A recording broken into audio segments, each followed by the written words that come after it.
Hey there, welcome to Gaming Basics. I hope you all are doing well. Today you will learn how to change Supercell ID on Clash of Clans. Before I start this video, be sure to subscribe to this channel and do not forget to click on bell icon. So let's begin. So first of all, go to your Clash of Clans app and click on Setting button. Now click on Help and Support button. And when you do that, click on Account button. There's a couple different things that come up. You can click on Supercell ID. You can read the information you want. Now if none of those things help you, scroll down and click on Contact Us button. There is this Message Us button right here. Click on it. What you have to do is click on New Conversation. Click on Supercell ID.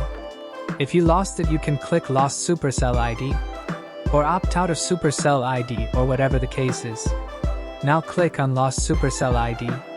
Now click on Continue button. This is where you type your message. Now type you need to change your email. They will ask you bunch of questions.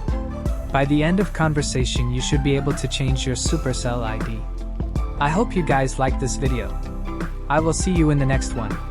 Thank you guys for watching this video, and make sure to subscribe this channel and don't forget to hit the bell icon.